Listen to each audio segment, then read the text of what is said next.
Racing games are all about high-speed driving, but sometimes you just want to go for a nice relaxing cruise. However, in Forza Horizon 5, cruising just doesn't feel so enjoyable. And today I'll be going through why I believe that's the case, so subscribe if you want to see more videos just like this. Thank you very much, and now let's get into this video.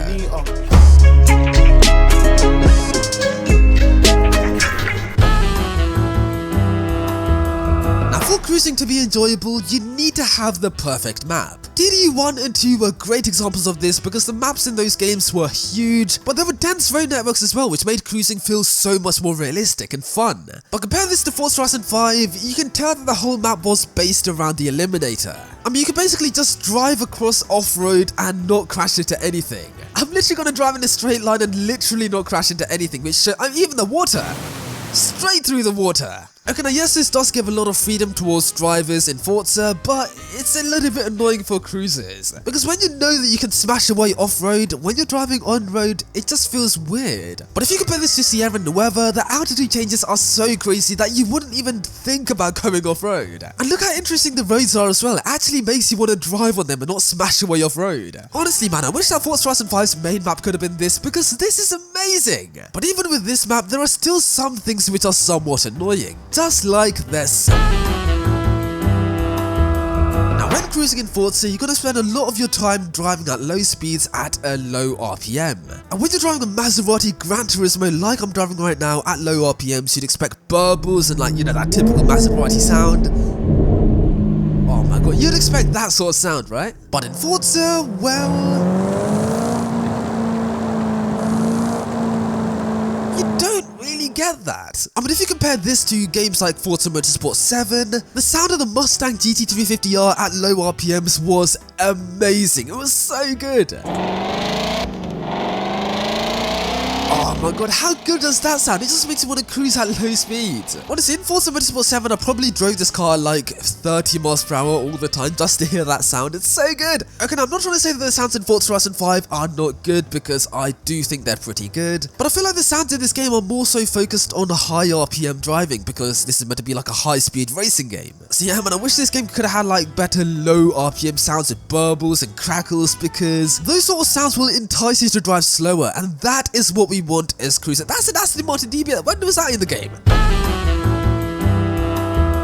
Now, cruising online in Forza Horizon 5 can get very laggy and annoying, so lots of people tend to cruise offline instead. But the problem with that is that the traffic cars in the game are really broken and they're very sparsely populated. Unless I want to like swim through the lanes and cut up in traffic, okay? Watch this, okay? I'm gonna, yeah, okay, I got my drill music in the background, yeah? Got, Billie Jean, oh, yeah, I got a Billie Jean, oh, Christian Dior, and now the traffic cars are gone. Oh, and would you look at that? I found traffic cars again. Now let's cut off in traffic again. Whoop there, some solids and more fair. Whoa, blood cheese, I swear I did the blood cheese, I did a bit and now, okay, now all the traffic cars are gone again. Oh my god, I found one traffic car, okay? What? Billie Jean, whoa, what did I do? Okay, now I'm done. Oh, another traffic car, Billie Jean. Do you get what I'm trying to say, or am I just being weird? I'm trying to say that traffic cars are very sparsely populated. You see a bunch of them like here, and then after you overtake them, they're so far away the next bunch. But imagine how cool it would be if this was consistent, like you saw these traffic cars all throughout the road. That would make driving on the highway so much fun. I mean, yes, it would be annoying for top speed runs, but it would make it so fun to cut up in traffic, like no hissy in Forza. So yep, I know lots of people really hate the traffic cars in this game, but I kinda wish there were more, I'm not gonna lie.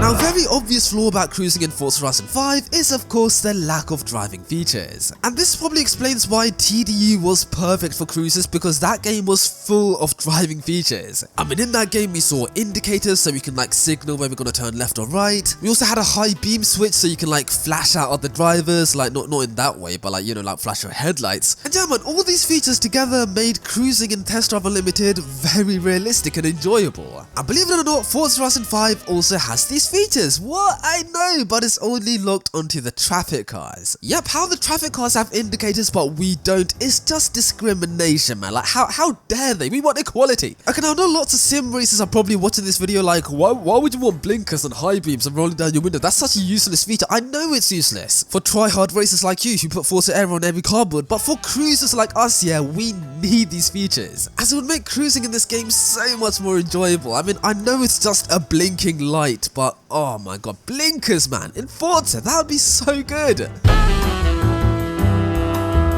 Now, something that really annoys me about Forza Horizon 5 is my bad driving skills, but also the lack of tunnels. Because in this game we have this tunnel which I'm going to drive through right now, which is like a little bit of a short tunnel before the bridge, and then after the bridge we enter another tunnel which is a little bit longer and actually bends to the left like my, and after that tunnel there's a little bit of driving, and then you enter another small tunnel like this, and yep, there are 3 tunnels in this sort of road. Also near the train tracks we also have this little off-roading tunnel which I don't think anybody actually uses when they're free roaming. And of course we have this underground road network underneath Guanajuato which I rarely ever drive on. But the problem with these tunnels is that there's barely a chance to floor your car and hear the sound of your, Jesus Christ, what are you doing? But yeah, you rarely get a chance to actually floor your car in the tunnels and properly hear your car sing, because a lot of the tunnels have bends in them and the ones that are straight are pretty short. Also with the tunnels, I wish that they could like reverberate and amplify the sound of the car more, because at the moment in Forza Horizon 5, this is what it sounds like.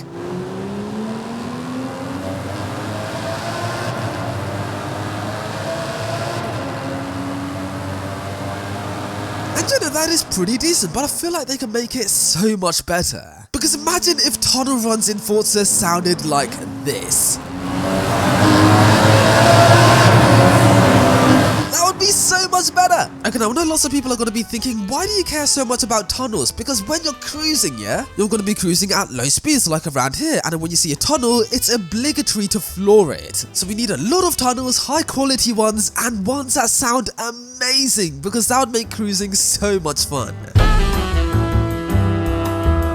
Now let's say we're driving a modern car with a flappy paddle gearbox like this GTC4 Lusso. Well, if you're using a wheel, then you have to put it on manual so you can use the flappy paddles and get that really authentic experience. But if you switch to a more old school car like this Ferrari F50 with a manual H-gate shifter with a clutch, then using flappy paddles with a wheel just seems very wrong. Like, the car shouldn't be driving with flappy paddles. So what do? We of course turn on manual with clutch. And now as you can see, yep, I'm driving with a clutch. That heel turn was really good. But I just find it so annoying that you have to go into the settings every time you drive an older car like this to change it to manual with clutch, because I want everything to be seamless. I don't want to just fiddle around with the settings and change it to manual with clutch, because that's boring. I don't want to do that. So as I said time and time again, I wish we had a sim shifting option where if you're driving a car like this, then it automatically goes to manual with clutch, and if you're driving a car with flappy paddles, then it goes to manual, because that would make life so much easier for wheel users.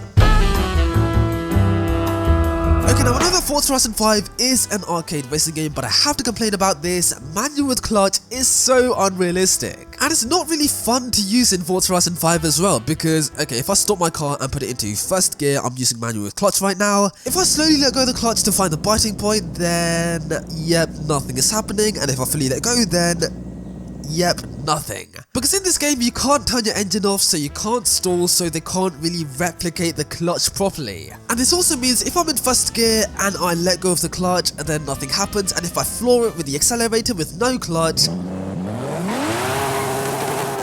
it basically drives normally. I mean, yes, it is a little bit jerky for like a second, but after that it's completely fine. And watch this, okay, I'm gonna shift without the clutch and listen to this.